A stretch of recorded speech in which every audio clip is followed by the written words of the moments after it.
ونستعينه ونستغفره ونعوذ بالله من شرور أنفسنا ومن سيئات أعمالنا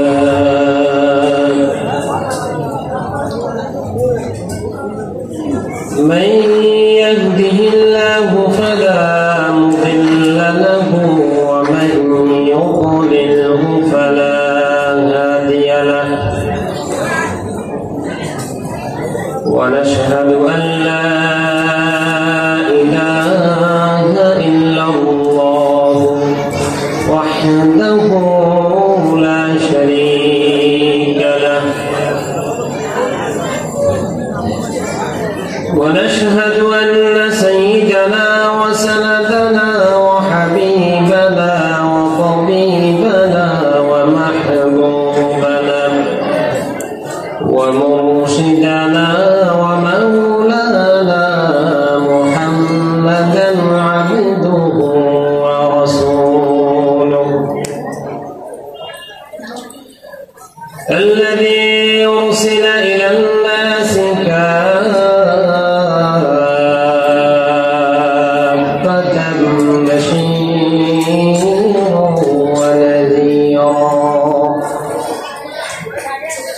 وداعيا إلى الله بإذنه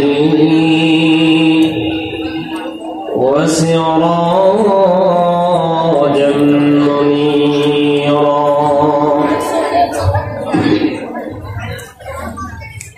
أما بعد فأعوذ بالله من الشيطان الرجيم بسم الله الرحمن الرحيم قل إن كنتم تحبون الله فاتبعوني يحببكم الله ويغفر لكم ذنوبكم والله غفور رحيم. وعن أنس رضي الله تعالى عنه قال رسول الله صلى الله عليه وسلم لا يؤمن أحدكم حتى أكون أحب إليه من والده وولده والناس أجمعين. وقال تعالى في شان حبيبه مخبرا وأبرا إن الله وملائكته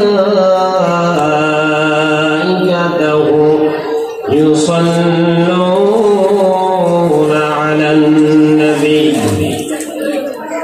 يا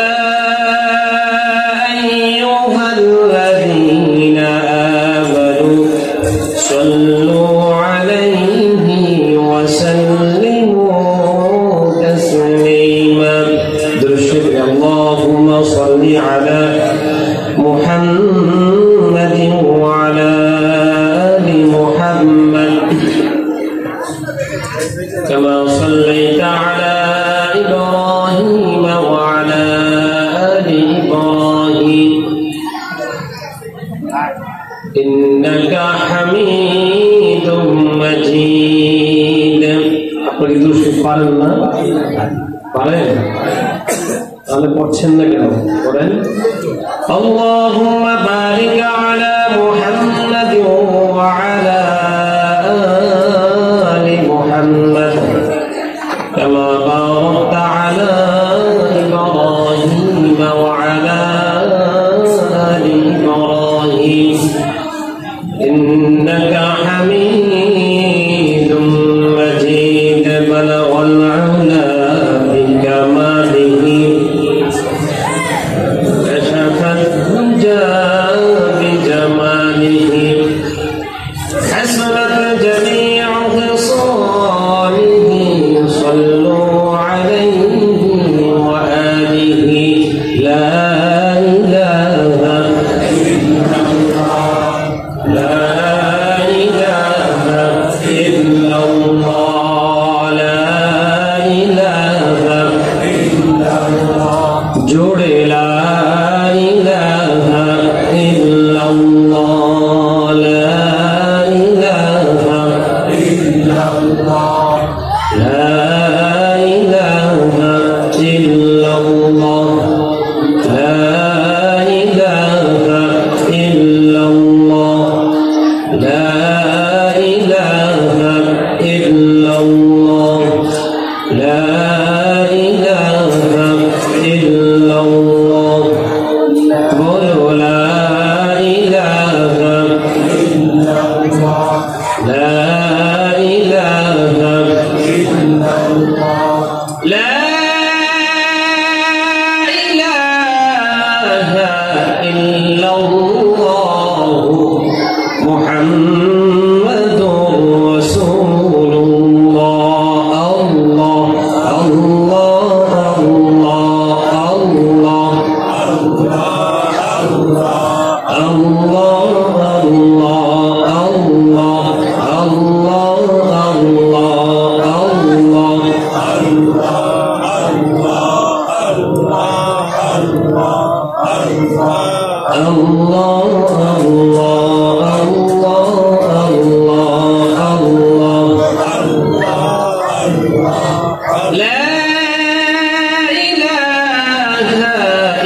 الله محمد رسول الله صلى الله عليه وسلم الحمد لله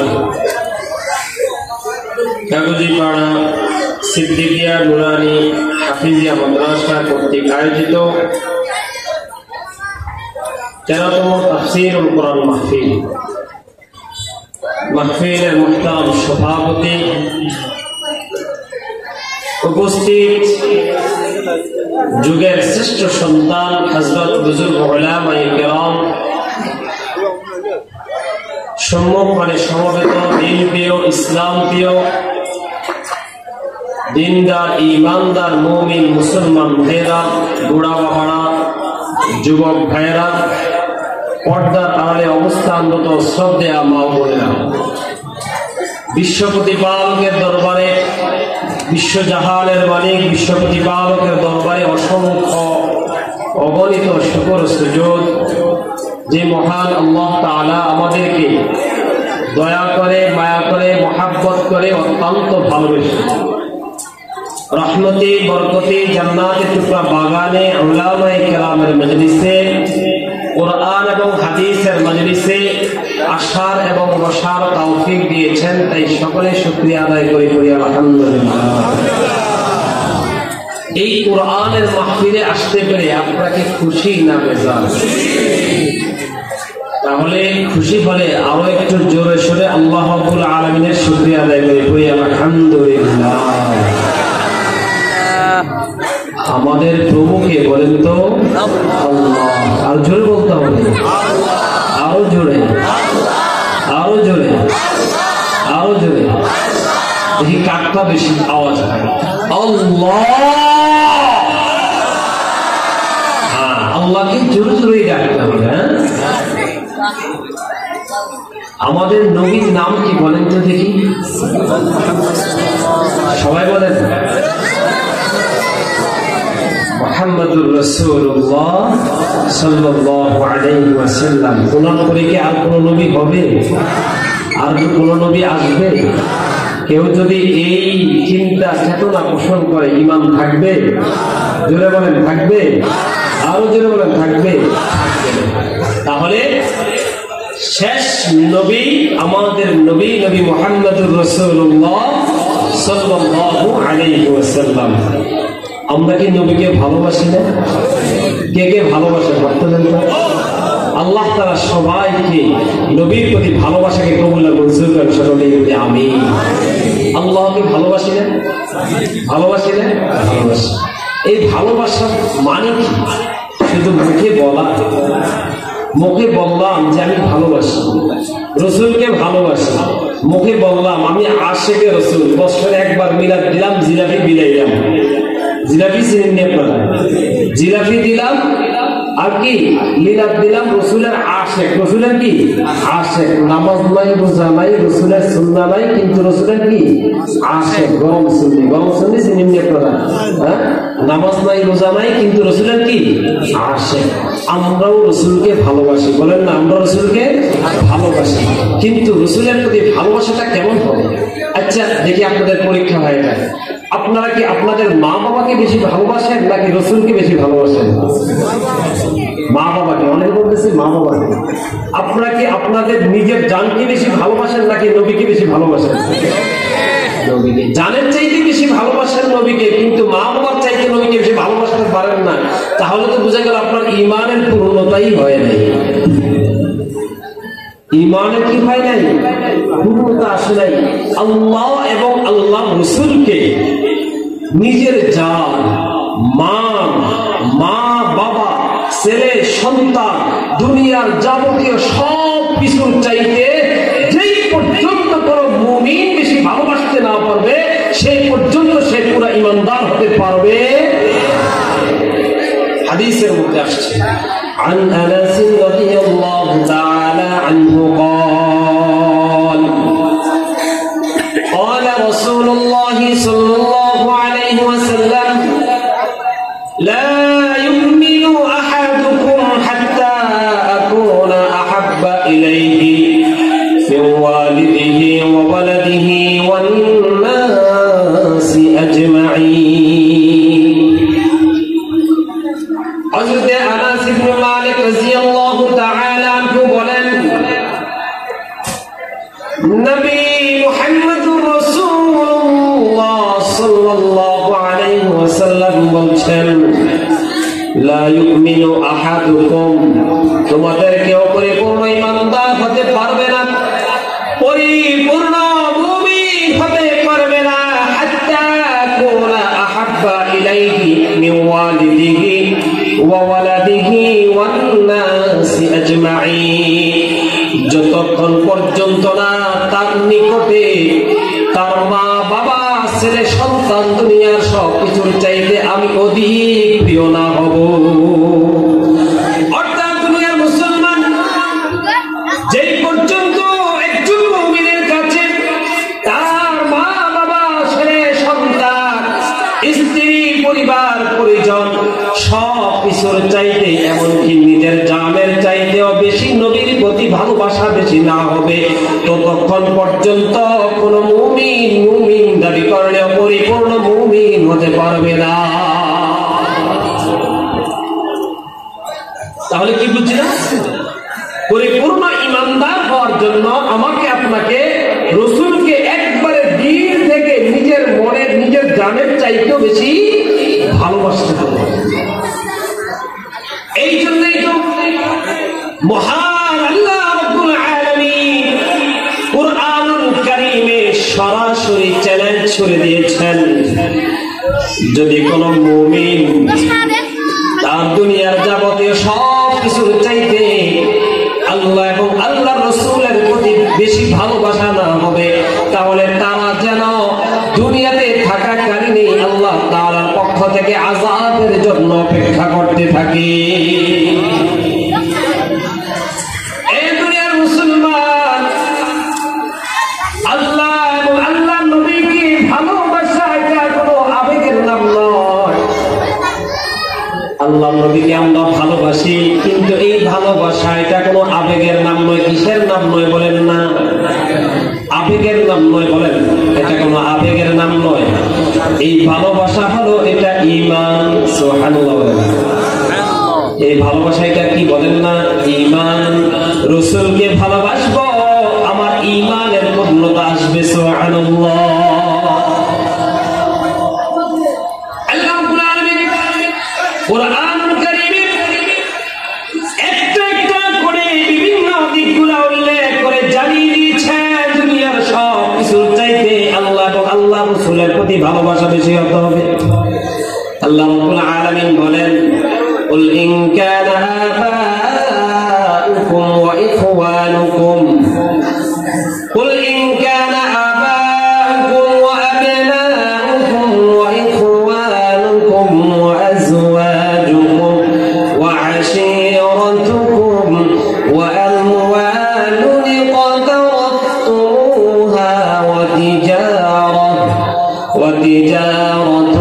تخشون كسادها ومساكن ترضونها أحب إليكم من الله ورسوله وجهاد في سبيله فتربصوا حتى يأتي الله بأمره والله لا يهدي القوم الفاسقين।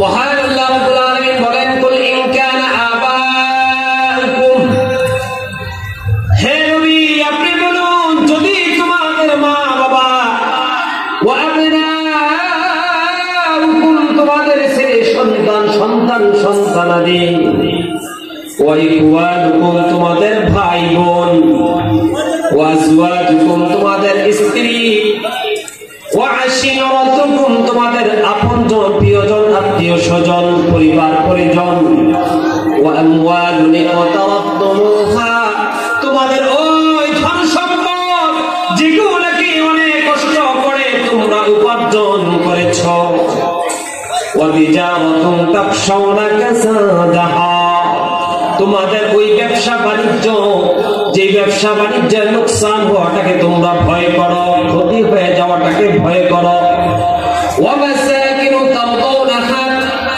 তোমাদের ওই ঘরবাড়ি যেগুলোকে দিলে দিলে কষ্ট করে পরিশ্রম করে করে তোমরা একটা প্রাসাদ নির্মাণ করেছো, ঘর তৈরি করেছো, অনেক কষ্ট হয়েছে, ওই ঘরটাকে অনেক মুহাব্বত করো। কতগুলো জিনিস বললাম।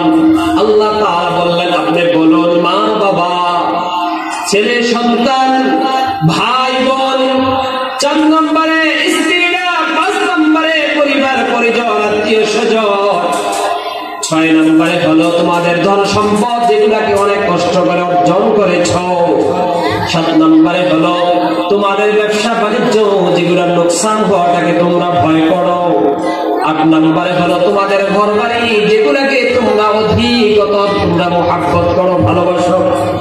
আল্লাহ রাব্বুল আলামিন বলেন এই 8টা জিনিস থেকে যদি আহাব্বা ইলাইকুম মিনাল্লাহ ওয়া রাসূলিহি যদি আল্লাহর প্রতি আল্লাহর নবী নবী মুহাম্মদুর রাসূলুল্লাহ সাল্লাল্লাহু আলাইহি ওয়াসাল্লামের প্রতি অধিক ভালোবাসা না হয়, ওয়া জিহাদিন ফি সাবিলিহি জিহাদ ফি সাবিলিল্লাহ প্রতি যদি তোমাদের ভালোবাসা অধিক না হয়, ফাতারাব্বাসু হাত্তা ইয়াতিয়াল্লাহু বিআমরিহি তাহলে তোমরা অপেক্ষা করো আল্লাহ রাব্বুল আলামিনের পক্ষ থেকে তোমাদের জন্য আযাব আসবে। যদি দুনিয়ার যাবতীয় সব কিছু চাইতে আল্লাহ এবং আল্লাহর রাসূলকে ব্যবহার বেশি না বাসি, তাহলে আল্লাহ তাআলা আমাদেরকে আযাব দিবেন, আযাব আমাদেরকে পাকড়াও করবে। তাফসীরের মধ্যে আসছে দুনিয়ার আযাব হলো লাঞ্ছনা, ধ্বংস, আখিরাতের আযাব হলো কঠিন আযাবের সম্মুখীন হতে হবে।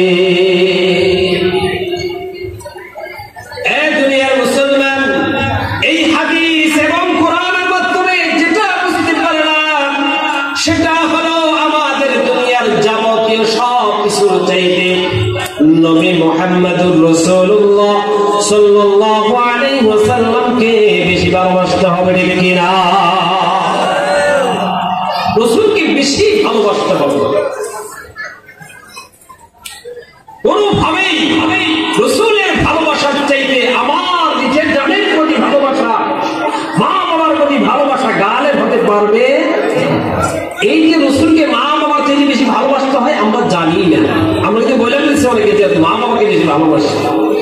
আজকে থেকে জেনে রাখেন, মা বাবা ছেলে সন্তান সব কিছুর চাইতে বেশি ভালোবাসতে হবে কাকে? নবীকে। চিল্লায় বলেন কাকে? নবীকে।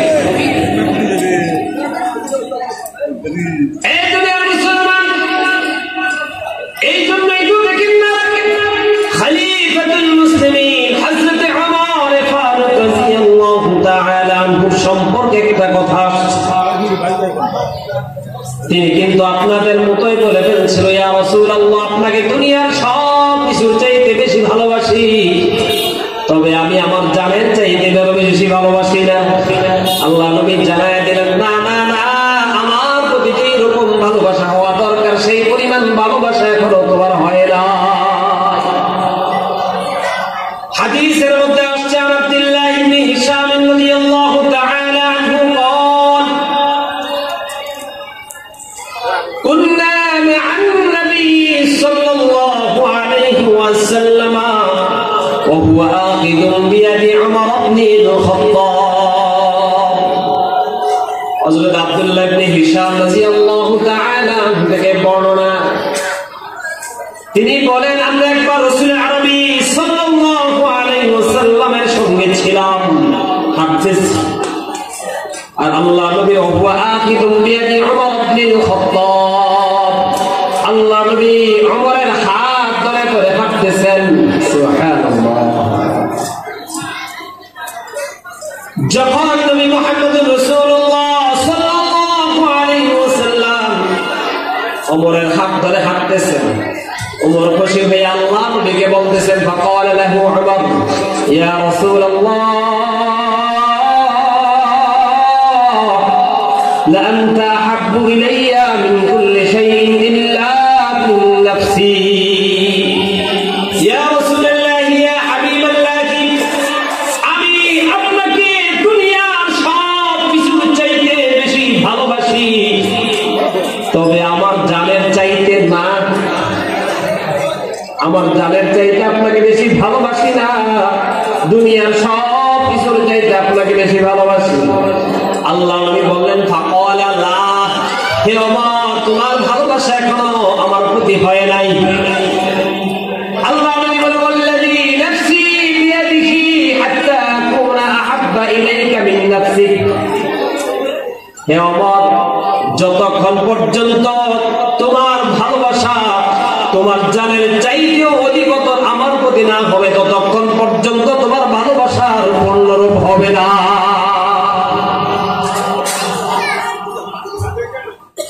এইবার উমর ফাকাল লাহু উমর ফাইন্নাহু আল-আন ওয়াল্লাহি লা আনতা আহাব্বু ইলাইয়া মিন নাফসি।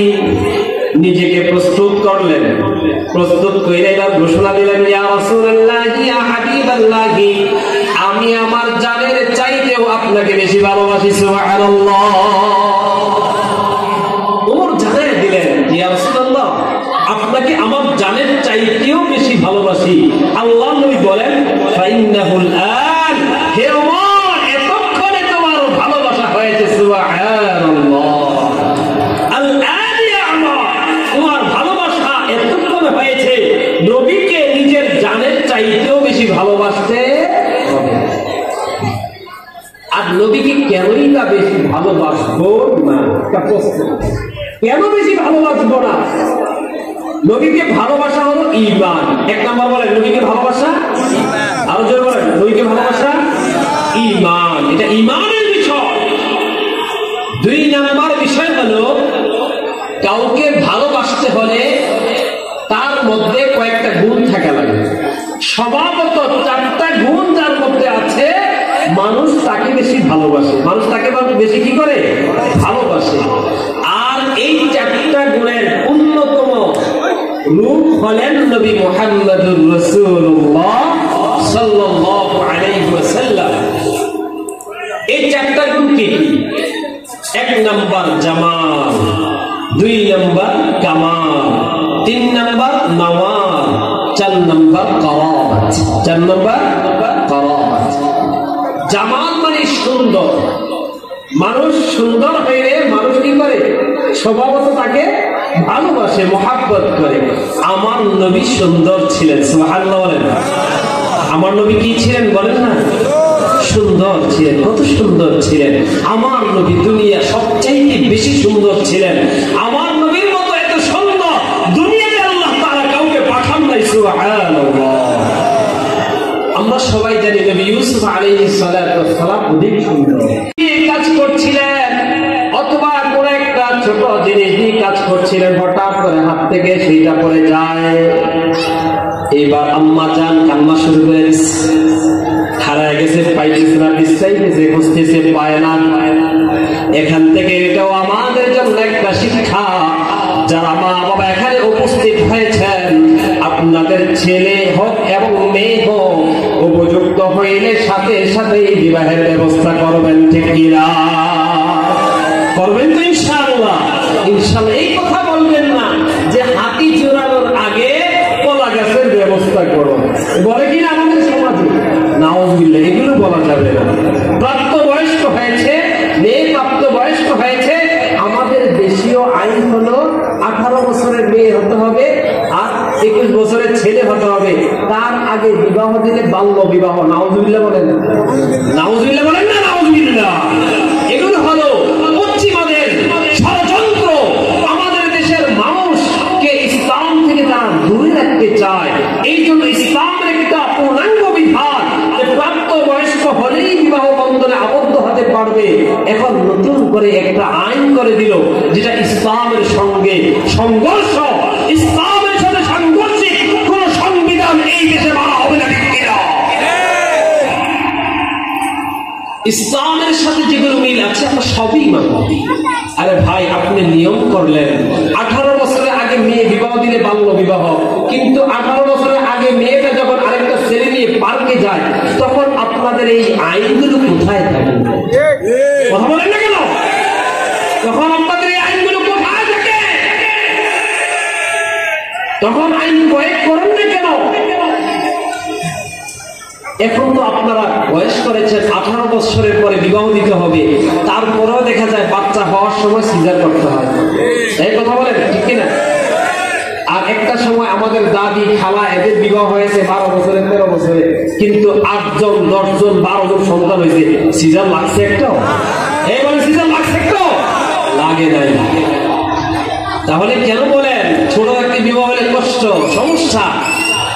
আগে তো 12টা সন্তান নিচে একটাও সিজার লাগে নাই, বর্তমানে তো 2টা সন্তান নিয়ে তাও সিজার করতে হয়, ঠিক কিনা? সুতরাং ইসলামের সাথে সাংঘর্ষিক কোন বিষয়কে আমরা মেনে নিব না। মেয়ে প্রাপ্তবয়স্ক হয়েছে, বিবাহ দিয়ে দেন, এবং ছেলে প্রাপ্তবয়স্ক হয়েছে, তাকে বিবাহের ব্যবস্থা করেন। করবেন তো ইনশাআল্লাহ? এই আমার যুবক ভাইয়েরা, যখন তোমার প্রাপ্তবয়স্ক হয়ে যাবে বিবাহ করে ফেলবো তো ইনশাআল্লাহ? ইনশাআল্লাহ। একা একা না, মা বাবাকে সঙ্গে নিয়ে পারিবারিক ভাবেই বিবাহ করবা ইনশাআল্লাহ। আল্লাহ তাআলা আমাদের সকলকে ইসলামের সকল পূর্ণাঙ্গ বিধানগুলো মেনে চলার তৌফিক দান করুন, আমিন। তো আমি বলছিলাম আমাদের আয়েশা সিদ্দিকা রাদিয়াল্লাহু তাআলা আনহা হাত থেকে সুই পড়ে গেছে, তিনি কান্না শুরু করে দিলেন। আল্লাহ নবী জিজ্ঞাসা করেন কি হয়েছে? আম্মা জান আয়েশা বলে আমার সুইটা হারিয়ে গেছে, অন্ধকার দেখা যায় না, ইচ্ছা পায় না, বুঝতেছি পাই না। আল্লাহ তাআলা আমার নবীর সৌন্দর্য প্রকাশ করে দিলেন। আশরাকা ওয়াজহুহু বিদ্দিয়া। আম্মা জান আয়েশা বলেন নবীর সৌন্দর্য প্রকাশিত হয়ে গেল। ওই সৌন্দর্যের মাধ্যমে ফাওয়াজাতুহু, আমি সুইটা তার চেহারার আলো দিয়ে খুঁজে পেয়ে গেলাম। সুবহানাল্লাহ। এ দুনিয়ার মুসলমান, আমার নবী কেমন সুন্দর ছিলেন? عن البراء بن عازب رضي الله تعالى عنه قال ما رأيت شيئا أحسن من رسول الله صلى الله عليه وسلم كأن الشمس تجري في وجهه. حضرت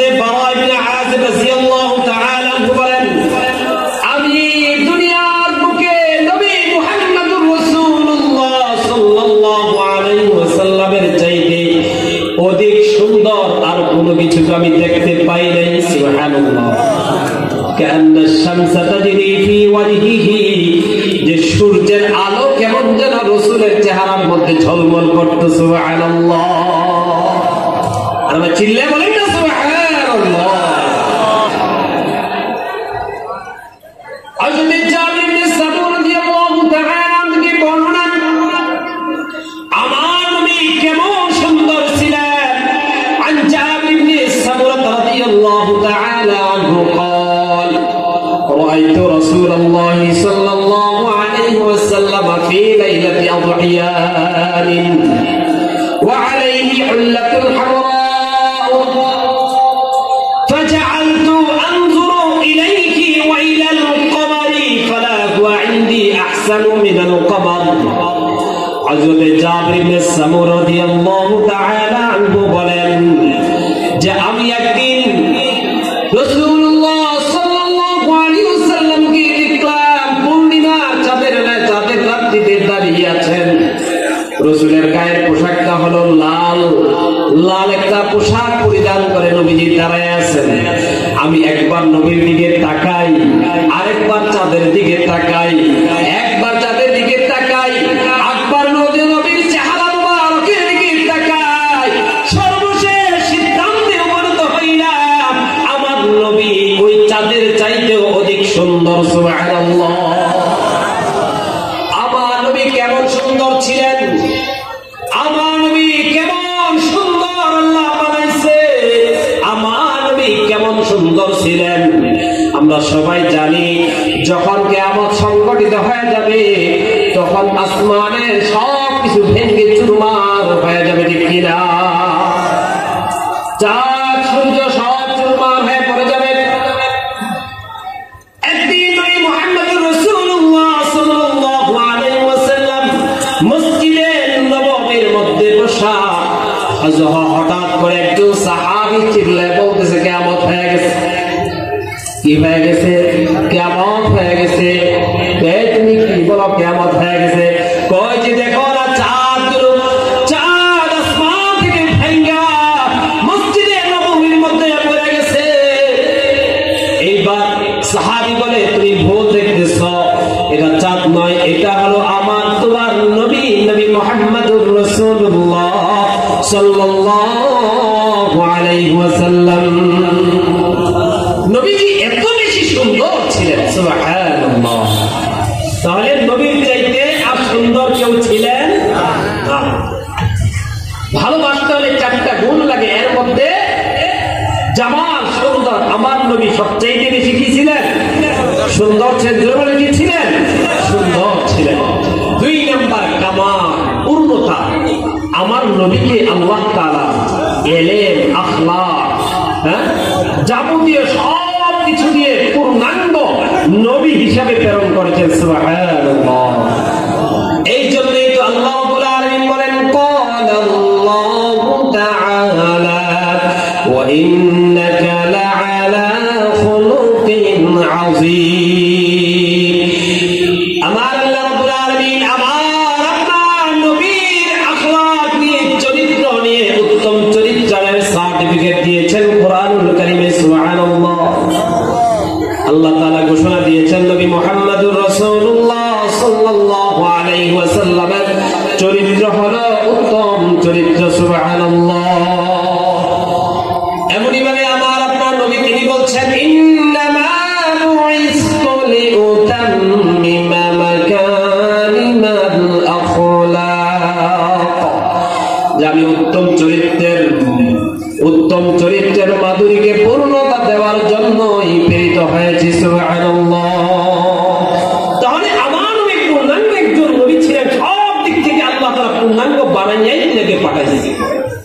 3 নাম্বার হলো নওয়াল, মানে ইহসান, দয়া, অনুগ্রহ। 4 নাম্বার হলো করাবাত, আত্মীয়তার সম্পর্ক ঠিক রাখা, আত্মীয় স্বজনের সাথে সুন্দর আচরণ করা। এই 3 নাম্বার 4 নাম্বার নবীর মধ্যে নবুয়ত হওয়ার আগেই ছিল। সুবহানাল্লাহ বলেন। সুবহানাল্লাহ। এই জন্যই তো দুনিয়ার মুসলমান নবী মুহাম্মদুর রাসূলুল্লাহ সাল্লাল্লাহু আলাইহি ওয়াসাল্লাম যখন তিনি হিরা গুহার মধ্যে ওহী প্রাপ্ত হইলেন, ওহী সম্পর্কে তিনার এখনো কোনো জ্ঞান নাই, এখনো তিনি কিছুই জানেন না। তিনি ভয় পেয়ে গেলেন। ভয় পেয়ে যখন আম্মা জান খাদিজা রাদিয়াল্লাহু তাআলা আনহার কাছে আসলেন, আয়েশা তিনি কাঁপতেছেন, ভয়ে ভয়ে কাঁপতেছেন।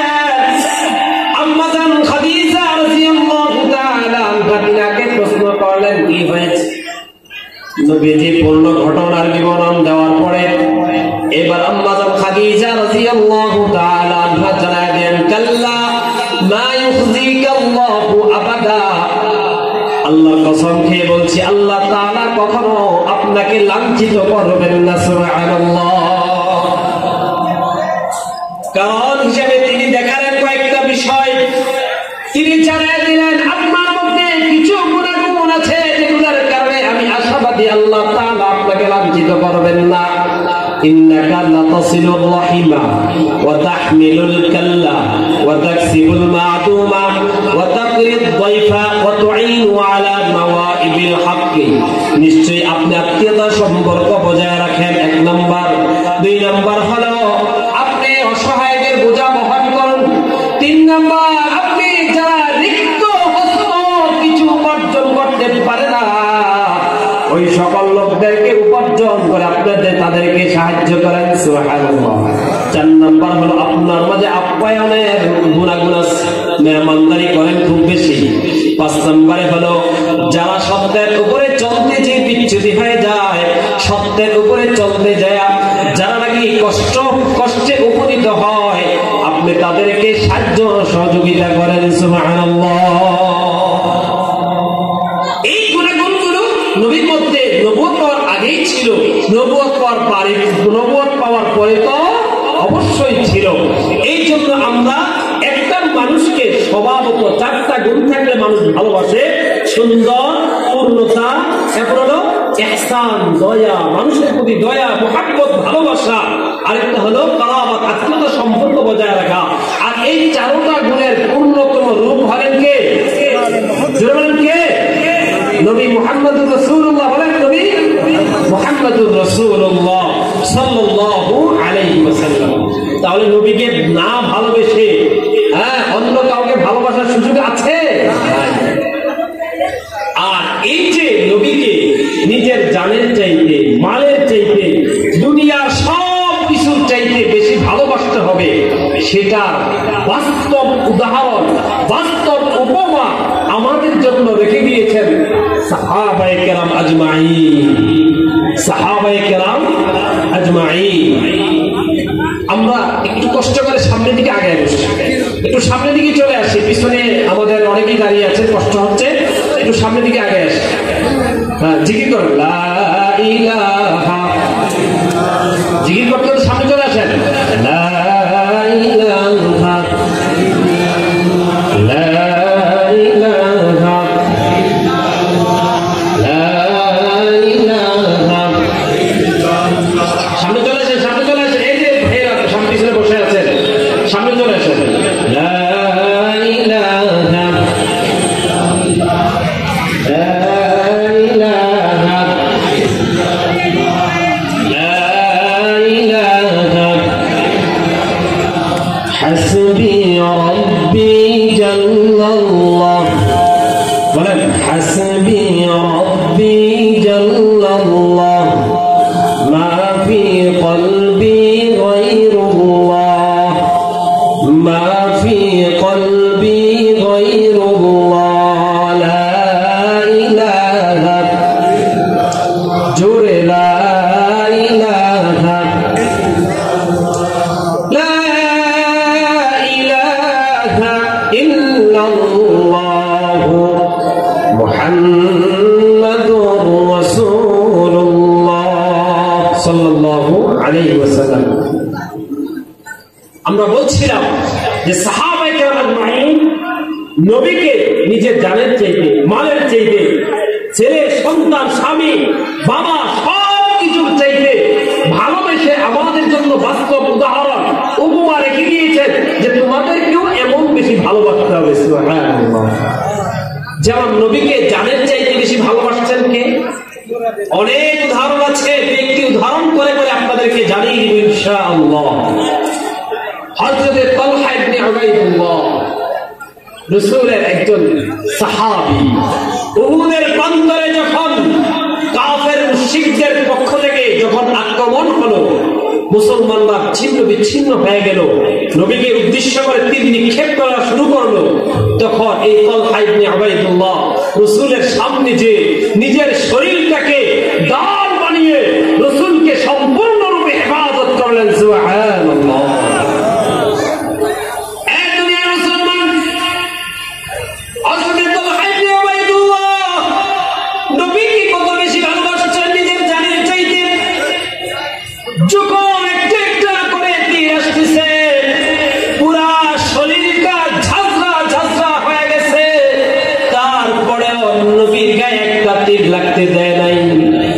যুদ্ধ যখন শেষ হয়ে গেছে, এইবার দেখা গেল ওনার পুরো শরীরের মধ্যে 70-এর উপরে ক্ষতবিক্ষত স্থান। সুবহানাল্লাহ।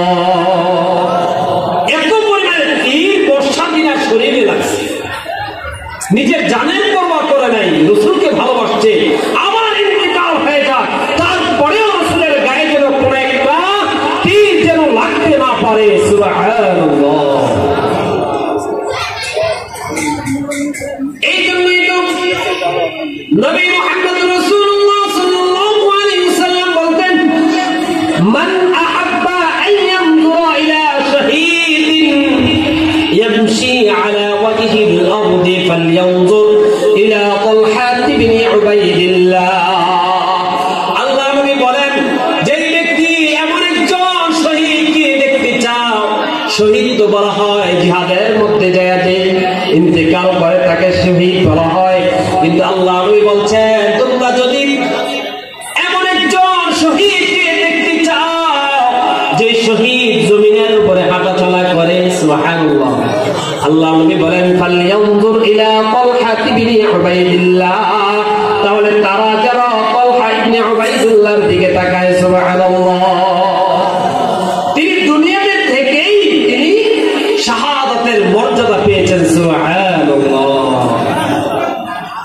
এমনভাবে নবীকে নিজের জানের চাইতে বেশি ভালোবাসছে হযরত যায়েদ ইবনে দাসিনা রাদিয়াল্লাহু তাআলা আনহু। যায়েদ ইবনে দাসিনা রাদিয়াল্লাহু তাআলা আনহু কাফের মুশরিকদের হাতে বন্দী হলেন। এইবার কাফের মুশরিকরা তাকে হত্যা করবেন। কাফের সরদার তখন মুসলমান হয় না, আবু সুফিয়ান এসে তার কাছে প্রস্তাব পেশ করলো, আতুহিব্বু আন্না মুহাম্মাদান মাকাদাকা ইনদানা নাকতুলুহু ওয়া আনতা ফি আহলিক। হে যায়েদ, তুমি কি চাও তোমার জায়গায় তোমার নবী থাকবে, তোমার নবীকে হত্যা করা হবে আর তুমি তোমার পরিবারের কাছে ফিরে যাবে? যায়েদ ইবনে দাসিনা উত্তর দিল, ওয়াল্লাহি মা উহিব্বু আন্না মুহাম্মাদান আল-আন ফি মাকানিহি আল্লাযী হুয়া ফীকি তুসিবুহু শাওকাতুন তুযীহি ওয়া ইন্নী জালিসুন ফি আহলি। যায়েদ ইবনে দাসিনা বললেন, আমাকে ছেড়ে দেওয়া হবে আর আমার নবীকে হত্যা করা হবে এটা তো দূরের কথা, আমাকে ছেড়ে দেওয়া হবে আর আমার নবীর গায়ে সামান্য একটা কাঁটা বিঁধবে, সেটা পর্যন্ত আমি যায়েদ ইবনে দাসিনা সহ্য করতে পারবো না। সুবহানাল্লাহ। কেমন ভালোবাসা ছিল, আমার মৃত্যু হয়ে যাক তারপরেও রাসূলের গায়ে একটা কাঁটাও যেন না বিঁধে। সুবহানাল্লাহ। এই ছিল রাসূলের প্রতি নিজের জানের চাইতে বেশি ভালোবাসা, মালের চাইতেও বেশি ভালোবাসছেন। সিরিয়া থেকে একটা বড়ি ব্যবসায়িক কাফেলা আসছে মদিনায়, এসে তারা জানালো, ইয়া রাসূলুল্লাহ, রোমক সম্রাট মুতার যুদ্ধের প্রতিশোধ নেওয়ার জন্য মদিনাতে আক্রমণ করার প্রস্তুতি নিচ্ছে। নবী আলাইহিস সালাতু ওয়াস সালাম চিন্তা করলেন, তাদেরকে শহরে প্রবেশ করার সুযোগ দেওয়া যাবে না, আর এই ব্যাপারটা খুব সহজ ছিল না, কারণ তখন মাত্র যুদ্ধ করে আসছে, আবার গাছের ফল পেকেছে, হ্যাঁ, আবার সবার মধ্যে একটু দুর্বলতা ভাব চলে আসছে, কিন্তু আবার তাদেরকে তো শহরেও আসতে দেওয়া যাবে না। তারপরেও নবীজি সাধারণ একটা চাঁদার ফান্ড খুললেন। এই চাঁদার ফান্ড খুলছেন কে? যুগের শ্রেষ্ঠ মানব নবী মুহাম্মদুর রাসূলুল্লাহ সাল্লাল্লাহু আলাইহি ওয়াসাল্লাম। এটা খোলার পরে হযরত ওসমান রাদিয়াল্লাহু তাআলা আনহু তিনি 900 উট, 100 ঘোড়া এবং 1000 স্বর্ণ মুদ্রা দান করলেন। সুবহানাল্লাহ। আর চিল্লে বলেন না সুবহানাল্লাহ। কি আপনাদের ঘুম চলে আসছে? ঘুম আসতেছে? খিদা লাগছে? তাহলে জোরে জোরে বলবেন। আবার একটু বলেন সুবহানাল্লাহ। হযরত আব্দুর রহমান ইবনে আওফ রাদিয়াল্লাহু তাআলা আনহু তিনি সেই সাধারণ চাঁদার ফান্ডে তিনি দান করলেন 40,000 রৌপ্য মুদ্রা। সুবহানাল্লাহ বলেন। হযরত ওমর ফারুক রাদিয়াল্লাহু তাআলা আনহু তিনি দান করলেন তার যত সম্পদ ছিল অর্ধ সম্পত্তি দান করে দিয়েছে আল্লাহর জন্য। সুবহানাল্লাহ। খলিফাতুল মুসলিমিন হযরত আবু বকর রাদিয়াল্লাহু তাআলা আনহু তিনি তিনার সকল সম্পত্তি দান করে দিলেন। সুবহানাল্লাহ। আল্লাহ নবী প্রশ্ন করলেন, ও আবু বকর, আপনি আপনার বাসার মধ্যে আপনার স্ত্রী পরিবার পরিজনদের জন্য কি রেখে আসছেন? হযরত আবু বকর রাদিয়াল্লাহু তাআলা উত্তর দিলেন, আমি আল্লাহ এবং আল্লাহর রাসূলের ভালোবাসা রেখে আসছি। সুবহানাল্লাহ। এই জন্যই তো নবী মুহাম্মদুর রাসূলুল্লাহ সাল্লাল্লাহু আলাইহি ওয়াসাল্লাম বলেন, মা নাফআনি মালুন ক্বাত্তু মা নাফআনি মালু আবি বকর। আমার ইসলামের জন্য আবু বকরের মাল যেই পরিমাণ উপকারে আসছে আর কারো মাল এত পরিমাণে উপকারে আসে না।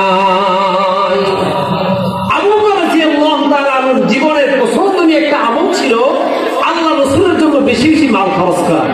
বেশি বেশি কি মাল খরচ করা।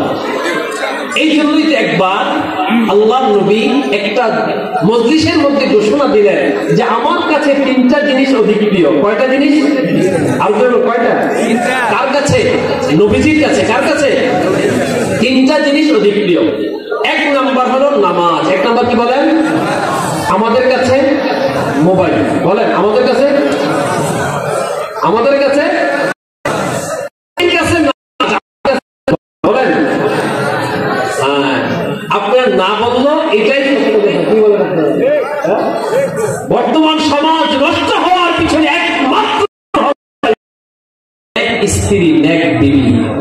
রাসূল যখন বললেন 3টা জিনিস আমার কাছে অধিক প্রিয়, 3টা জিনিস বললেন, এইবার আবু বকর রাদিয়াল্লাহু তাআলা আনহু তিনি বলতেছে আমার কাছে 3টা জিনিস অধিক প্রিয়। সুবহানাল্লাহ। নবীজি জিজ্ঞাসা করলেন, তোমার কাছে 3টা জিনিস কি কি প্রিয়? খলিফাতুল মুসলিমিন হযরত আবু বকর রাদিয়াল্লাহু তাআলা আনহু তিনি বলেন, 1 নাম্বার হলো আপনার চেহারা মুবারকের দিকে অপলক তাকায় থাকা। সুবহানাল্লাহ। 2 নাম্বার হলো আপনার বিবাহে আমার সন্তান আপনার বিবাহে থাকা, আমার মেয়ে আপনার। তাহলে সাহাবায়ে কেরাম মালের চাইতেও বেশি ভালোবাসতেন কাকে? নবী মুহাম্মদুর রাসূলুল্লাহ সাল্লাল্লাহু আলাইহি ওয়াসাল্লাম। এইবার আসেন সাহাবায়ে কেরাম আজমাইন, তিনারা বাবা, সন্তান, স্বামী, ভাই এদের চাইতে বেশি ভালোবাসতেন কিভাবে নবীকে, তার উপমা আমাদের জন্য রেখে গিয়েছেন। উহুদের প্রান্তরে খবর ছড়ায় পড়ছে আন্না মুহাম্মাদান ক্বাদ কুতিলা, যে নবী মুহাম্মদুর রাসূলুল্লাহ সাল্লাল্লাহু আলাইহি ওয়াসাল্লাম তিনি শাহাদাত বরণ করেছেন। এই খবর ছড়ায় পড়ার পরে মদিনার প্রত্যেকটা ঘর বাড়ি থেকে নারী পুরুষ সবাই বের হয়ে গেছে। প্রত্যেকটা মানুষ ঘর বাড়ি থেকে বের হয়ে গেছে। নবী মুহাম্মদুর রাসূলুল্লাহ সাল্লাল্লাহু আলাইহি ওয়াসাল্লাম শহীদ হয়ে গেছেন। কিন্তু একজন নারী সাহাবিয়া ঘোড়া লইয়া সওয়ারি লইয়া রওনা করছে মদিনার উহুদের প্রান্তরের দিকে। মদিনা থেকে উহুদ প্রান্তর হলো 3 মাইল দূরত্ব। তিনি নবীর খবর জানার জন্য মনটা ছটফট শুরু হয়ে গেছে। আমি নবীর খবর না জানা পর্যন্ত, নবীকে না দেখা পর্যন্ত আর স্থির থাকতে পারবো না, আমি কখনো স্থির থাকতে পারবো না। এই জন্য সাহাবী ছুটছেন নবীকে দেখার জন্য। কিছু দূর যাওয়ার পর একজন সাহাবীর সঙ্গে সাক্ষাৎ। জিজ্ঞাসা করলো, মা বালু মুহাম্মাদিন সাল্লাল্লাহু আলাইহি ওয়াসাল্লাম, ও ভাই আমার নবীর কি খবর, নবীর কি অবস্থা? কয়, তোমার ভাইয়ের লাশ দেখেছি অমুক জায়গায় পড়ে আছে। ভাইয়ের লাশ? তোমার ভাই শাহাদাত বরণ করেছেন, কোন পরোয়া নাই, সামনের দিকে ছুটছেন। কিছু দূর যাওয়ার পরে আরেকজনকে জিজ্ঞাসা করে, আমার নবীর কি অবস্থা? কয়, তোমার বাবার লাশটা দেখেছি অমুক জায়গায় পড়ে থাকবে। তিনার কোনো পরোয়া নাই। আবার কিছু দূর যাওয়ার পরে আরেকজন সাহাবীকে জিজ্ঞাসা করেন, আমার নবীর কি অবস্থা? কয়, তোমার সন্তানের লাশ অমুক জায়গায় পড়ে আছে। আবার কিছু দূর যাওয়ার পরে জিজ্ঞাসা করে, আমার নবীর কি অবস্থা? আমার নবীর কি খবর, আমাকে বলো। এইবার সাহাবী বলে, তোমার স্বামীর লাশটাও পড়ে থাকতে দেখেছি অমুক জায়গায়। বাবা মারা গেল, ভাইও মারা গেল, সন্তানও মারা গেল, স্বামীও মারা গেল। তারপরেও সাহাবী আর কোনো পরোয়া নাই, কোনো দুঃখ নাই, কোনো কষ্ট নাই। একটাই কষ্ট, আমার নবীর কি অবস্থা সেটা আমাকে অবশ্যই জানতে হবে। ছুটছে নবীকে দেখার জন্য। ওই সাহাবী কিছু দূর যাওয়ার পরে আরেকজন সাহাবীকে প্রশ্ন করলো, আমার নবীর কি খবর, আমাকে জানাও, আমার নবীর কি অবস্থা আমাকে জানাও। এইবার বলে, নবীজি অমুক জায়গায় দাঁড়ায় আছে, ওইখানে যাইয়া গোড়া থেকে লাফ দিয়া নাইবা। নবী চাদর করে টাইনা বলতেছে, কুল্লু মুসিবাতিন বাদা মুহাম্মাদিন সাল্লাল্লাহু আলাইহি ওয়াসাল্লাম জালালুন ইয়া রাসূলুল্লাহ। যে আমি যখন আমার নবীকে দেখছি, আমার নবী যখন সুস্থ আছে, তখন আমার স্বামী মারা যাওয়া, আমার সন্তান মারা যাওয়া, আমার ভাই মারা যাওয়া, আমার বাবাও মারা গেছে, এই সকল ঘটনা আমার কাছে তুচ্ছ ঘটনায় পরিণত হয়েছে। সুবহানাল্লাহ। আমার সন্তান মারা গেছে, বাবা মারা গেছে, স্বামী মারা গেছে, ভাই মারা গেছে, আমার কোনো পরোয়া নাই। আমার নবী যখন সুস্থ আছে, আমার সব ঘটনা আমার কাছে তুচ্ছ। সুবহানাল্লাহ। নবীর প্রতি কেমন ভালোবাসা, একবার পুরো পরিবার পরিজন থেকে নবীকে বেশি ভালোবাসছেন। এমনই ভাবে চারজন খলিফা, তিনাদের ভালোবাসা নবীর প্রতি কেমন ছিল। হযরত আবু বকর রাদিয়াল্লাহু তাআলা আনহু ভালোবাসার কথা একটু আগেই বলছি।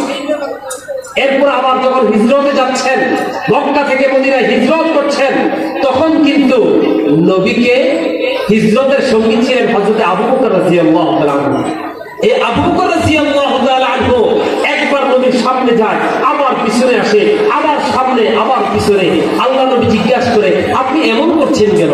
তো আমার ভয় হয়, যদি আমার যখন মনে হয় সামনের দিক থেকে অতর্কিত হামলা করবে, আমি সামনে যাই। যদি আমার ভয় হয় পিছন দিক থেকে অতর্কিত হামলা করবে, আমি পিছনে চলে আসি। তাহলে কি আপনি চান আমার আপনার ইন্তিকাল হয়ে যাক, আমি থেকে যাই? তো আমি এমনটাই চাই। সুবহানাল্লাহ। কেমন ভালোবাসা।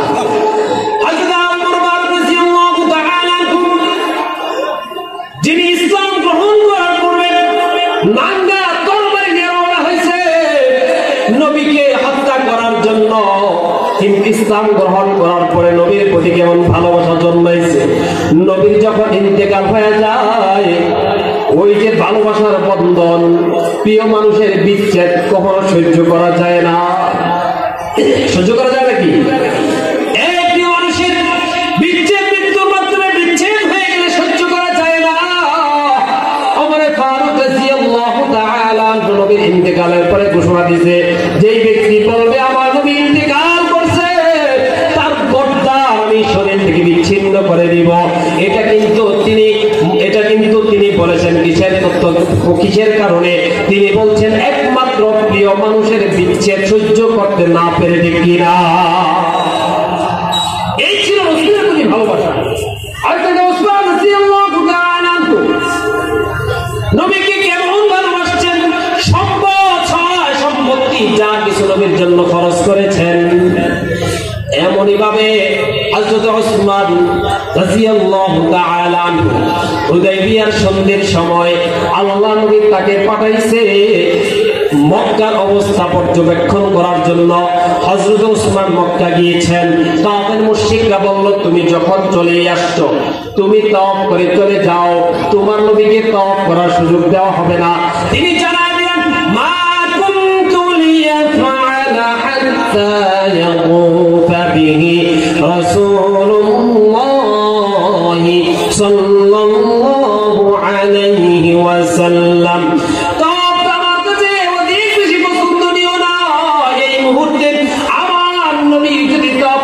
না পারে যে পর্যন্ত আমার নবী তওয়াফ করবে না সেই পর্যন্ত আমি উসমানও তওয়াফ করব না। সুবহানাল্লাহ।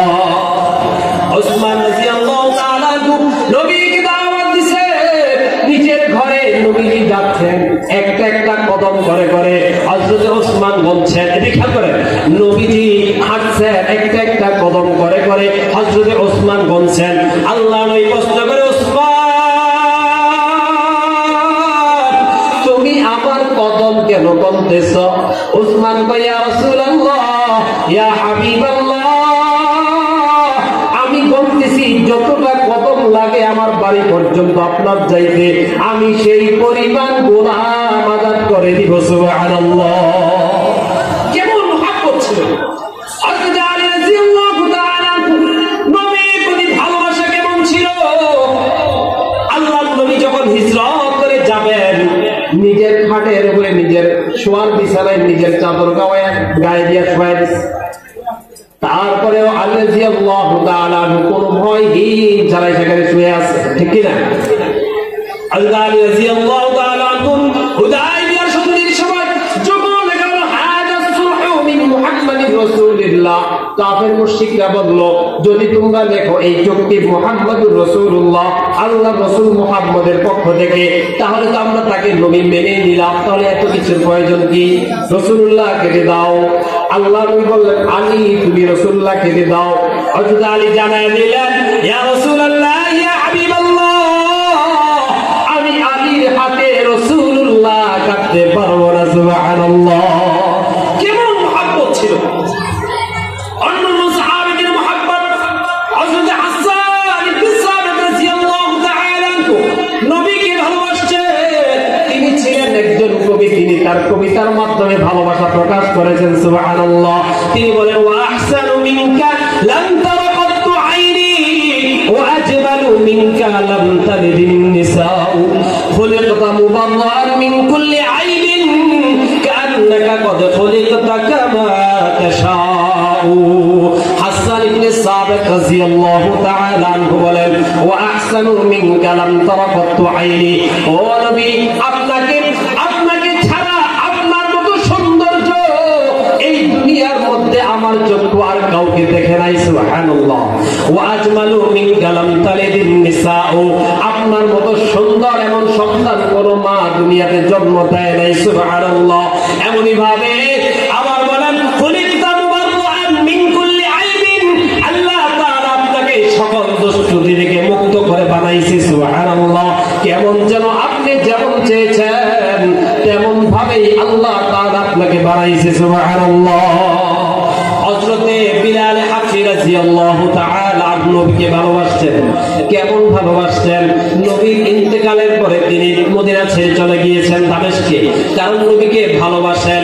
নবী নাই, তিনি ছিলেন মসজিদে নববীর মুয়াজ্জিন, তিনি আযান দিতে পারবেন না, চলে গেছেন দামেস্কে। কিছুদিন যাওয়ার পরে নবী স্বপ্নে দেখাইলেন, ও বিলাল, আমার সঙ্গে কি তোমার সাক্ষাৎ করতে মনে চায় না রে বিলাল? ও বিলাল, তোমার কি মনে চায় না আমার সঙ্গে একটু দেখা করতে? বিলাল ছুইটা চলে আসছে রাসূলকে জিয়ারত করার জন্য। আসার পরে সাহাবীরা ধরছে, ও বিলাল, তোমার সুমধুর কণ্ঠের আযান শুনি না অনেকদিন হয়ে গেল, আযানটা একটু আমাদেরকে শোনাও না। তিনি বলেন, আমি পারবো না, কারণ আমি যখন বলবো আশহাদু আন্না মুহাম্মাদুর রাসূলুল্লাহ, নবীকে না দেখলে আমি সহ্য করতে পারবো না। না না, দাও না। তিনি মানা করে দিলেন। এইবার হাসান হোসেন রাসূলের কলিজার টুকরা, রাসূলের নাতি, তারা বললেন, ও বিলাল, আপনি আযান দিতেই হবে, আমরা আপনার জবান থেকে আযান শুনতে চাই। আযানের দাঁড়াইছে, আযান শুরু করছে। যখন শুরু করলো আশহাদু আন্না মুহাম্মাদার রাসূলুল্লাহ, এইটা বলার সাথে সাথে বিলাল বেহুশ হয়ে পড়ে গেছে। হুশ আসার পরে জিজ্ঞাসা করে কি হয়েছে? যখন আমি বললাম, আমি সাক্ষ্য দিলাম আমার নবী আল্লাহর রাসূল, দেখলাম যে নবী নাই, এরপরে কি হয়েছে আমি আর বলতে পারবো না। সুবহানাল্লাহ, কেমন ভালোবাসা! হযরত সাওবান রাদিয়াল্লাহু তাআলা একদিন রাসূলের দরবারে আসছে, মনটা খারাপ। আল্লাহর নবী জিজ্ঞাসা করে, সাওবান তোমার মনটা খারাপ কেন? কয় ইয়া রাসূলুল্লাহ, আমার মনটা খারাপ হলো এই জন্য, আপনার কাছে যখন আসি তখন আপনাকে দেখলে মনটা ভালো হয়ে যায়, আপনাকে ছাইরা যখন বাসায় যায় তখন মনটা শুধু ছটফট করে কখন আপনার কাছে আসবো। সুবহানাল্লাহ, কেমন ভালোবাসা! কিন্তু ইয়া রাসূলুল্লাহ, আজকে একটা চিন্তা আমাকে পেয়ে বসছে। কয় কি চিন্তা? দুনিয়াতে তো খারাপ লাগলে আপনার কাছে চলে আসি, কিন্তু আখিরাতে মনে করলাম জান্নাতে যাব, নবীদের স্থান তো একই স্তরে হবে, আপনাকে যদি না দেখতে পাই তাহলে আমাদের অবস্থা হবে কেমন? আপনাকে না দেখে দুনিয়াতে যেমন থাকতে পারি না, আখিরাতেও তো আপনাকে না দেখে থাকতে পারবো না। সুবহানাল্লাহ।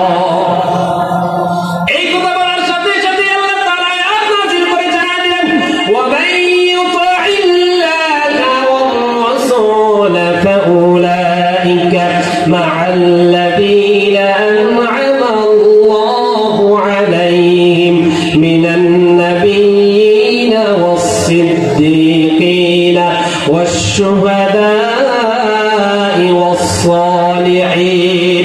আল্লাহ তাআলা জানায় দিলেন, যারা আল্লাহ এবং আল্লাহ রাসূলের অনুসরণ করবে তারাও কাল কিয়ামতের ময়দানে জান্নাতের নবী মুহাম্মদুর রাসূলুল্লাহ নবীদের সঙ্গে, সিদ্দিকীনদের সঙ্গে, সালেহদের সঙ্গে, শহীদদের সঙ্গে একই সাথে জান্নাতে থাকতে পারবে। সুবহানাল্লাহ। এই জন্যই তো একজন সাহাবী আল্লাহ রাসূলের কাছে এসে প্রশ্ন করলেন, মাতাস সাআহ, কিয়ামত কখন সংঘটিত হবে ইয়া রাসূলুল্লাহ? আল্লাহ নবী কয়, তুমি কি কিয়ামতের প্রস্তুতি নিছো নাকি? না না না, নেই নাই, কিয়ামতের প্রস্তুতি নেই নাই, তবে একটা প্রস্তুতি আমার কাছে আছে। কয় সেটা কি? আমি আল্লাহ এবং আল্লাহর নবীকে অধিক বেশি ভালোবাসি। আল্লাহ নবী জানায় দিলেন, আল্লাহু মা'a মান আহাব্বা, যার সাথে যার মুহাব্বত তার সাথে তার কিয়ামত হবে। সুবহানাল্লাহ।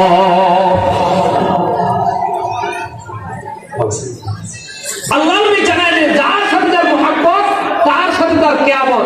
সুতরাং যারা নবীকে ভালোবাসবে তাদের সঙ্গেই, নবীর সঙ্গেই তাদের হাসর নাসর হবে। সুবহানাল্লাহ। এখন আমরা কি নবীকে ভালোবাসি নাকি অন্য কাউকে ভালোবাসি? চিন্তা করে বলতে হবে। যদিও জবান করে বললাম নবীকে ভালোবাসি, না না না, আমরা কিন্তু আর্জেন্টিনাকে ভালোবাসি, আমরা কিন্তু ব্রাজিলকে ভালোবাসি, আমরা কিন্তু নেইমারকে ভালোবাসি, আমরা কিন্তু মেসিকে ভালোবাসি। আছে কি নাই? এর জন্য বলেন, আছে কি নাই? এমন তো হতভাগা সন্তান আছে, দেখা যায় নামাজ পড়তে আসছে মেসি, নেইমার, খ্রিস্টানদের জার্সি গায়ে লাগায় আসছে। আছে কি নাই? তাহলে আপনার হাসর নাসর কার সঙ্গে হবে? কার সঙ্গে হবে বলেন না? কার সঙ্গে? মেসির সঙ্গে। কার সঙ্গে? নেইমারের সঙ্গে। কার সঙ্গে? আর্জেন্টিনার এই জাহান্নামী লোকদের সঙ্গে। কার সঙ্গে? ব্রাজিলের এই জাহান্নামী লোকদের সঙ্গে। তাহলে কি তাদেরকে ভালোবাসা যাবে? ভালোবাসতে হবে কাকে? নবী মুহাম্মদুর রাসূলুল্লাহ সাল্লাল্লাহু আলাইহি ওয়াসাল্লামকে। এমনই ভাবে নবীর আদর্শ ছাড়া অন্য কিছুকে ভালোবাসা যাবে না। যারা পূজায় যে সমর্থন জানিয়েছে, রোজা পূজাকে এক করেছে, যারা পূজায় যে গীতা পাঠ করেছে, তারা কি নবীকে ভালোবাসে নাকি পূজাকে ভালোবাসে? জোরে বলতে হবে, কাকে ভালোবাসে? তাদের হাসর নাসর তাওবা না করলে ওই হিন্দুদের সঙ্গেই কাজল নাজর হবে। ঠিক কিনা? এই জন্য সাবধান হয়ে যাও, ঈমানের আগে কোনো কিছু থাকতে পারে। আমার ঈমান হলো সবার আগে, তারপরে হলো দুনিয়ার সব কিছু। ঠিক কিনা? এখন তো তাহলে আমরা নবীকে ভালোবাসবো, এখন তো আর নবী নেই। সাহাবায়ে কেরাম নবীকে পাইছেন, এখন নবী আছে? নবী আছে? তাহলে নবীকে কিভাবে ভালোবাসবো? হ্যাঁ, নবীকে কিভাবে ভালোবাসবো তার প্রেসক্রিপশন নবী আলাইহিস সালাতু ওয়াস সালাম আমাদেরকে দিয়ে গিয়েছেন। যেমন ভাবে আল্লাহকে ভালোবাসবো কিভাবে, আল্লাহ ভালোবাসা পাইবো কিভাবে আল্লাহ তাআলা সেই প্রেসক্রিপশন আমাদেরকে দিয়েছেন। সেটা কি? আল্লাহ তাআলা বলেন, ক্বালাল্লাহু তাআলা কুল ইন কুনতুম তুহিব্বুনাল্লাহা ফাত্তাবিউনি ইউহিব্বুকুমুল্লাহ ওয়া ইয়াগফির লাকুম যুনুবাকুম ওয়াল্লাহু গফুরুর রহিম। আল্লাহ তাআলা বলেন, ইন কুনতুম তুহিব্বুনাল্লাহ, তোমরা যদি,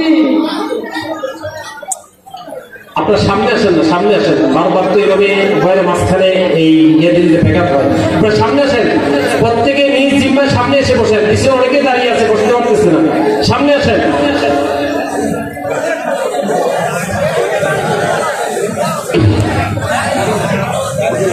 শোনেন, বলছিলাম আল্লাহ তাআলা বলেন, ইন কুনতুম তুহিব্বুনাল্লাহ, যদি তোমরা আল্লাহ তাআলাকে ভালোবাসতে চাও, ফাত্তাবিউনি, আমি নবীর অনুসরণ করো, ইউহিব্বুকুমুল্লাহ,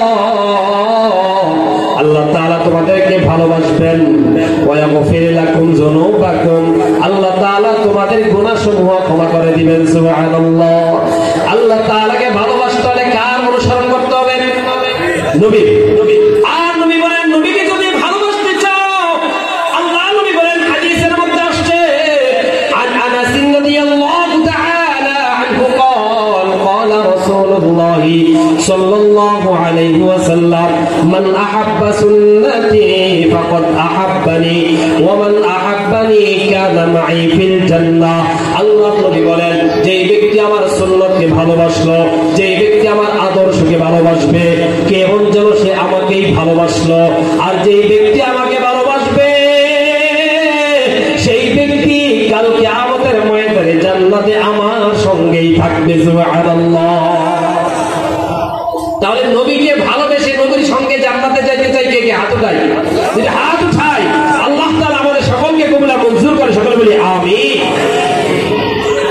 নবীর আদর্শ মানতে হবে আমাদের। নবীর আদর্শ কি, নবীর সুন্নাত কি? অল্প কিছু বলতেছি, বেশি বলা যাবে না, অনেক সময় নেওয়া যাবে না, অল্প কয়েকটা বলতেছি। যেমন নবীর সুন্নাত, ঘরোয়া পরিবেশে স্ত্রীর মুখে খাবার তুলে দেওয়া, এটা কিন্তু নবীর আদর্শ। আপনারা কি এটা পালন করেন? যদি না করে থাকেন, আজকে থেকে করবেন তো ইনশাআল্লাহ। ইনশাআল্লাহ। হ্যাঁ, আমার স্ত্রীর সঙ্গে কাজে সহযোগিতা করা, শুধু মারপিট করা না, শুধু কি মারপিট করা না, স্ত্রীর কাজে সহযোগিতা করা, এটাও কি রাসূলের সুন্নাত, রাসূল করেছেন। করবেন তো ইনশাআল্লাহ। আজকে বলে দিলাম, আপনাদের স্ত্রী মা বোনরা কিন্তু আমাদের পাশে ওয়াজ শুনতেছে। হ্যাঁ, আপনারা তাদের কাজে সহযোগিতা করবেন, আবার তাদের মুখে খাবার তুলে দিবেন। আবার মা বোনদেরকেও বলছি, স্বামী যেই হাড্ডি চাবি খায়, সেই হাড্ডি সেখান থেকে চাবি খাইবেন। আল্লাহ রাসূল যেই হাড্ডি খেয়েছেন, সেখান থেকে আম্মা জান আয়েশা চাবি খেয়েছেন। সুবহানাল্লাহ।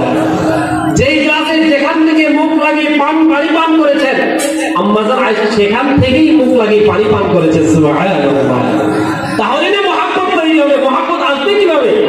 আমাদের মধ্যে তো রাসূলের আদর্শ নাই, যার জন্য মহব্বত আসে না। বাকি বলা উদ্দেশ্য, আমাদের প্রত্যেকটা কাজে, প্রত্যেকটা চলনে, প্রত্যেকটা গড়নে আমাদের রাসূলের আদর্শকে সামনে রেখেই চলতে হবে। ঠিক কিনা? ঠিক কিনা বলেন না? যেমন রাসূলের একটা আদর্শ সুন্নাত, সকলকে দাওয়াত দিয়ে মসজিদে নিয়ে আসা, ঈমানের প্রতি নিয়ে আসা। আপনার ভাই জাহান্নামের দিকে হাঁটছে, আপনি তাকে জান্নাতের দিকে নিয়ে আসা। হ্যাঁ, দাওয়াত ঈমানের দিকে নিয়ে আসা, এগুলো রাসূলের আদর্শ, রাসূলের সুন্নাত।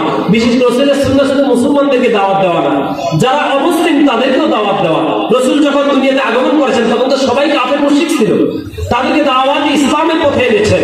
সুতরাং আপনার পাশে কাউকে কাদিয়ানী বানানো হয়েছে, কাউকে খ্রিস্টান বানানো হয়েছে, তাদেরকে দাওয়াত দিয়ে আবার এই ইসলামের ছায়াতলে নিয়ে আসবেন তো ইনশাআল্লাহ। এই আদর্শ পালন করবেন তো ইনশাআল্লাহ। আল্লাহ তাআলা তৌফিক দান করুন। সকলে বলি আমিন। এরপরে নবীকে মানার আরেকটা পন্থা হলো, আল্লাহ নবী বলেন, আল্লাহ আল্লাহ ফি আসহাবি, সাবধান, আমার সাহাবীদের ব্যাপারে কেউ সমালোচনা করবা না। ফামান আহাব্বাহুম ফাবিহুব্বি আহাব্বাহুম ওয়া মান আবগাদাহুম ফাবিবুগদি আবগাদাহুম।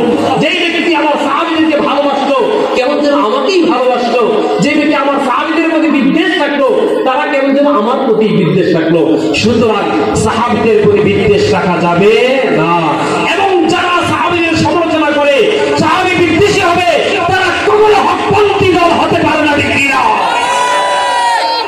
সাহাবীদের বিদ্বেষ করবেন না, সমালোচনা করবেন না, পারলে আলোচনা করবেন, সাহাবীদের গুণ কীর্তন করবেন, কিন্তু কখনো সাহাবীদের সমালোচনা করবেন না। তিনারা রাসূলের সাহায্য পেয়েছেন। আমরা 1450 বছর পরের মানুষ, আমরা এসে সাহাবীদের বদনাম করি, অথচ আল্লাহ নবী বলছেন আসহাবী কান্নুজুম ইহতাদাইতুম ইহতাদাইতুম, যে আমার সাহাবীরা উজ্জ্বল নক্ষত্রে দেয়, তাদেরকে যারা অনুসরণ করবে হেদায়েত পেয়ে যাবে। সুবহানাল্লাহ। আল্লাহ বলেন রাদিয়াল্লাহু আনহুম ওয়া রাদু আন, আল্লাহ সন্তুষ্ট তারাও সন্তুষ্ট। তাহলে আল্লাহ যদি সন্তুষ্ট থাকে কারো উপরে, আমি আপনি সন্তুষ্ট না থাকলে কোনো লাভ হবে? ক্ষতি কার হবে? আমার আপনার হবে না? আমার আপনার হবে না? এই জন্য সাহাবী বিদ্বেষী হব না, সাহাবীদেরকেও ভালোবাসবো, নবীকেও ভালোবাসবো, নবীকে ভালোবাসার মাধ্যমেই নবীর সঙ্গে জান্নাতে থাকতে চাই। ঠিক কিনা? কে কে থাকতে চাই? যদি হাত উঠাই, আল্লাহ তাআলা কবুল করে সকলে বলি আমিন। পাশাপাশি নবীকে ভালোবাসা মানে নবীর যাবতীয় দুনিয়াতে যা কিছু নবীর আদর্শ মোতাবেক চলে সেগুলাকেও ভালোবাসা। যেমন এই যে মাদ্রাসা যে বাচ্চারা পড়াশোনা করে, কি পড়ে? কি পড়ে বলেন? কোরআন পড়ে, হাদিস পড়ে। এই মাদ্রাসা কার ঘর? নবীজির ঘর। এখানে কোরআন হাদিস পড়ে, এটা নবীর আদর্শ মোতাবেক চলে। নবীকে ভালোবাসা একটা মাধ্যম হলো মাদ্রাসাকে ভালোবাসা, মাদ্রাসার ছাত্রদেরকে ভালোবাসা, কোরআনকে ভালোবাসা, এটাও কিন্তু নবীর ভালোবাসার একটা মাধ্যম। সুতরাং এই মাদ্রাসায় আমাদের সন্তানদেরকে দিয়া আমরা আমাদের রাসূলের প্রতি ভালোবাসার প্রমাণ দিব তো ইনশাআল্লাহ। সাথে সাথে এই মাদ্রাসাকে ভালোবাসা মানে শুধু সন্তান দিয়েই ভালোবাসার মধ্যে সীমাবদ্ধ থাকলে হবে না, পাশাপাশি এই মাদ্রাসা এই যে সুন্দর একটা মাহফিল আয়োজন করেছেন, মাদ্রাসার যাবতীয় গরিব অসহায় ছেলেরা পড়াশোনা করে, তাদেরকে একটু সুন্দরভাবে যেন পড়াশোনা করাইতে পারে, এই জন্য সাহায্য সহযোগিতা করা, এইটাও রাসূলের প্রতি ভালোবাসার একটা মাধ্যম। সুতরাং আমরা এই পর্যায়ে আজকে রাসূলের প্রতি ভালোবাসার আলোচনা শুনেছি, এবং এই মুহূর্তে যার পকেটে যা আছে এবং আমরা প্রত্যেকেই কিছু কিছু অংশ করে লিখিয়ে রাসূলের প্রতি ভালোবাসা প্রকাশ করেই যাব ইনশাআল্লাহ। ঠিক আছে ইনশাআল্লাহ? তাহলে একটু তাকবীর হয় না? লিল্লাহি তাকবীর, আর তো লিল্লাহি তাকবীর। আল্লাহ তাআলা কবুল মঞ্জুর করেন। যেমন দেখেন ঢাকা থেকে মেহমানগণ আসছেন, তিনারা এই মাদ্রাসার জন্য 1,05,500 টাকা দান করেছেন। সুবহানাল্লাহ। মারহাবা বলবেন না জোরে শুনে? আর জোরে বলেন না মারহাবা। এমনই ভাবে বজলুর রহমান সাহেব ঢাকা, উনি দিয়েছেন 10,000 টাকা, বলেন না মারহাবা। এবং রিজওয়ানুল হক ভাই তিনি দিয়েছেন 5,000 টাকা, বলেন না মারহাবা। এমনই ভাবে আরো কিছু হাতে চলে আসছে, আপনাদের সহজ করে দিয়েছেন ওনারা। কাগজি পাড়া উকিল ভাইয়ের মেয়ে রুকসানা 10,000 টাকা, মারহাবা। আল্লাহু আকবার। হাফেজ সাহেবের নানি আয়েশা বেগম 1,000 টাকা, মারহাবা বলেন মারহাবা। মাহবুবুর রহমান বড়লই 2,000 টাকা, মারহাবা বলেন মারহাবা। মফিজুল ইসলাম হলখানা 1,000 টাকা, মারহাবা বলেন মারহাবা। আজিজুল হক ভাই তিনি দিবেন 1,000 টাকা। এরপরে আব্দুল কাদের হলখানা 1,000 টাকা, মারহাবা বলবেন না মারহাবা। এবার ডাক্তার নাজমুল হক ভাই তিনি দিবেন 2,000 টাকা, মারহাবা। আমরা কি কালেকশন স্টেজ থেকে শুরু করবো নাকি নিচের থেকে শুরু করবো? আগে স্টেজ থেকে। এগুলো সব স্টেজের পয়েন্ট, স্টেজ থেকে মোটামুটি হয়ে গেছে। তারপরে যেহেতু স্টেজ থেকে বলছেন আশাবাদী ইনশাআল্লাহ আমাদের সম্মানিত মেহমান কিন্তু আছেন, ইনারা কথা বলবেন। আমাদের উনি তো চিনি, সবসময় তো উনি কিন্তু কথাও বলে এবং সর্বশেষ একটা ঘোষণা দিয়ে যায়, তাই না? ঘোষণা দেয় না? তাহলে এখন যদি আমার সাথে বলে অল্প বিলা আর পাইব না, তাহলে কি এখন শুনতে চান নাকি পরে যখন একটু কথা বলবো না আপনাদেরকে স্বাগত জানাইবো তখন বলবো কোনটা? তখন যদি একটু বেশি করে বলে, ঠিক কি না? হ্যাঁ, তাহলে এটা আমরা পাবো ইনশাআল্লাহ। এরপর যারা আছে ওনাদের দোয়াই আমাদের জন্য যথেষ্ট, বলে নাকি? দোয়াই আমাদের জন্য যথেষ্ট। এইবার আপনাদের থেকে দাঁড়ায় যান একজন একজন করে 10,000, 5,000, 1,000, 2,000 যায় যত পারেন লেখাইয়া রসুলের প্রতি ভালোবাসার একটা নিদর্শন দেখায়